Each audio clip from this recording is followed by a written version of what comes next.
Inspired reagent ಇದು blue ಇಂಕಲ್ಲಿ ನಾನು underline ಮಾಡಿದ್ದೀನಿ, ಅದು ಅಂಡರ್ಲೈನ್ ಮಾಡಿಕೊಡ್ರಿ.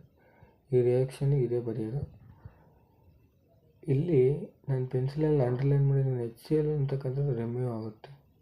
ಇದನ್ನೇ ಕೇಳ್ತಿದ್ದು. CH5 is the ethyl.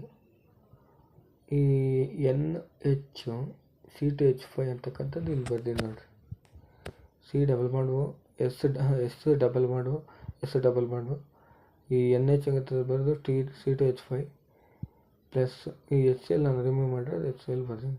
ಇದಕ್ಕೆ N-ethyl ಬೆನ್ಝೀನ್ ಸ್ವಲ್ಪ ಅಮೈಡ್ ಇಸ್ ದ ಸಾಲಿಬಲಿಂದ ಆಲ್ಕೈಲ್ ಸಾಲಿಬಲ್ ಆಗುತ್ತೆ.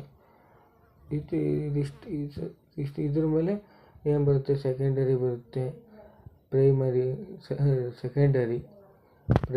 ಸೆಕೆಂಡರಿ ಟರ್ಷರಿ ಬರುತ್ತೆ. ನಾನೀಗ ಪ್ರೈಮರಿ ಒಂದು ತೋರಿಸಿದ್ದೀನಿ, ಟರ್ಷರಿ ನಮಗೆಲ್ಲ ಅರ್ಥ ಆಗುತ್ತೆ.